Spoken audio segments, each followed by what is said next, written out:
You're listening to an AppleVis podcast. Hey AppleVisers, Tyler here, with a quick tip for how to change VoiceOver's grouping behavior to reduce the amount of interaction needed to use your Mac. If you're a macOS VoiceOver user, you probably know that VoiceOver organizes interface elements hierarchically, meaning there can be elements within other elements. And in order to access those elements, you must interact with VO shift down or arrow, or a 2-finger swipe right on the trackpad if you're using Trackpad Commander.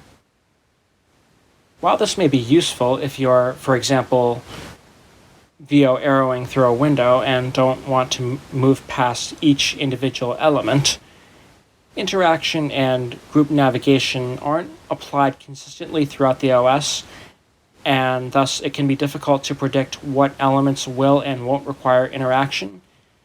And adding to that, some users, especially those coming from other platforms like iOS or Windows, may prefer a flat navigation style. To accommodate this, VoiceOver includes an option where you can change the grouping behavior of elements so that there will be some interaction still required, like for example, if you're in the Messages app, if you pass a collection, you will need to interact with those collections in order to view the elements. And the same goes for tables. You will need to interact with a table if you want to examine the elements within it. However, with things like toolbars and web content groups, interaction will not be necessary if you change the grouping behavior. To do this, I'm going to go into VoiceOver Utility, and I'm going to go there with VO F8. If you're using a Mac with a touch bar, that's VO Function 8. Opening VoiceOver Utility. VoiceOver Utility. VoiceOver Utility window. Utility categories table. General. Selected as keyboard focus. And I'm going to press N to jump to Navigation. Navigation. Initial position of VoiceOver cursor. And VO right. Keyboard focused item. Grouping behavior. Standard. Grouping behavior. Pop-up button. And there are 4 grouping behaviors that you can choose from: standard, bookend groups, announce groups, or ignore groups. So I have it set to standard right now, and to demonstrate a standard VoiceOver grouping behavior, which is the default, I'm going to Command Tab to Safari and demonstrate the use of the Safari toolbar. Safari. Safari. AppleVis window. Search text field. Blank. I'm going to stop interacting with the web content group. Search. Navigation. Banner. Out of AppleVis web content. And VO left to the toolbar. Vertical splitter. Collapsed on left. Toolbar. And that's the toolbar. If I VO left again, Full screen button. it takes me right Actions past the available. toolbar. I'm going to press VO right Toolbar. and interact with VO shift down arrow. In toolbar. 12 items show sidebar button. And if I VO right through this toolbar, Tab group picker. Go back. Go forward. Privacy report button. Add page to reading list. Secure site certificate button. https:// reload this page. Collection. Share button. New tab button. Tab overview button. Tab overview button. pressing VO right past the tab overview button results in the boundary reach sound because I'm at the end of the toolbar. And to go further right, I will need to stop interacting with the toolbar with VO shift up arrow. Out of toolbar. So that's the standard grouping behavior. But if I go back to VoiceOver Utility and change the behavior, VoiceOver Utility. VoiceOver Utility window. Standard. Grouping behavior. Pop-up button. Bookend groups. and now this is bookend groups. What bookend groups does is it conveys groups similar to how landmarks on web pages are conveyed. So, for example, if you're on a web page, you VO right and you hit the main landmark, VoiceOver will announce main, and if you VO right again, it will automatically enter that group. And if you set the grouping behavior to bookend groups, this will happen for other things like toolbars. So I'm going to change this now to bookend groups. Bookend groups. Just press return. Grouping behavior. Pop-up button. And Command Tab back to Safari. Safari. AppleVis window. Toolbar. And if I press VO right, Vertical splitter. Collapsed on left. Web content AppleVis one item. web content, if I VO right again, Link. Skip to main content. I am now in the web content. I did not need to interact. So if I VO left, Web content AppleVis one item. And VO left again. Vertical splitter, collapsed on left. End of toolbar.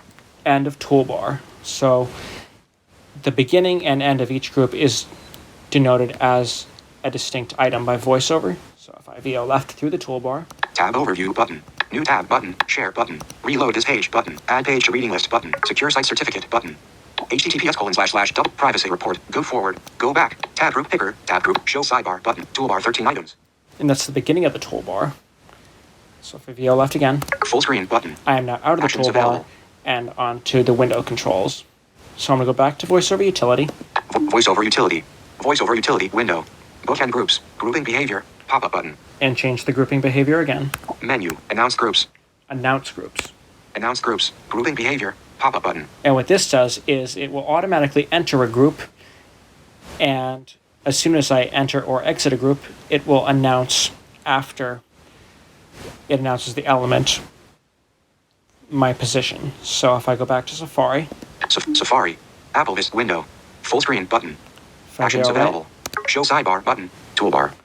notice it announced the name of the element, which in this case is the show sidebar button, and then toolbar.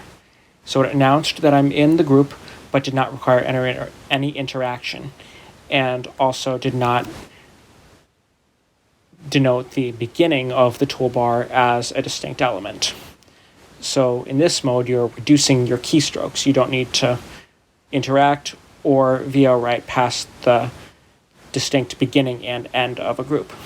So I'm going to VO right through this toolbar. Tab group picker. Tab group is currently selected. Menu button. Go back. Go forward. Privacy report. Show reader button. https:// reload this hit collection. Share button. Share button. New tab button. Tab overview button. Vertical splitter. Collapsed on left. Link. Skip to main content. AppleVis. Web content. AppleVis. Web content. So as I pressed VO right, it took me into AppleVis web content without needing to interact, because that was just the announcement. So if I go back to VoiceOver Utility. VoiceOver utility. VoiceOver utility window. Announce groups. Grouping behavior. Pop-up button. And change the grouping behavior to ignore groups. Menu. Ignore groups. Ignore groups. Grouping behavior. Pop-up button. And what this does is it presents the toolbar and web content as if groups didn't exist, essentially. So if I go back to Safari. Safari. AppleVis window. Link. Skip to main content. I'm at the beginning of the web content. If I VO left. Vertical splitter. Collapsed on left. Notice there's no announcement. And if I VO right. Link. Skip to main content. I can enter and exit groups with no announcement that they are, in fact, interface groups. So I'll VO left through the toolbar. Vertical splitter. Collapsed on left. Tab overview button. New tab button. Group. Share button. Reload this page button. Add page to reading list button. Secure site certificate button. https:// www. Privacy report button. Go forward. Go back. Tab group picker. Show sidebar button. Full screen button. Actions available. So that's ignore groups, which if you're someone looking to reduce the amount of interaction as much as possible, I would recommend this choice. And this is not consistent, as I mentioned earlier. There are still some parts of macOS where you will need to interact. For example, collections and tables. But other than that, you can pretty much curtail your interaction by changing your grouping behavior to a level that you prefer. I hope you found this demonstration helpful. Peace. This podcast has been brought to you by the AppleVis community. For the latest in resources and tips and tricks to help you get the best from your Apple device, visit us online at www.applevis.com.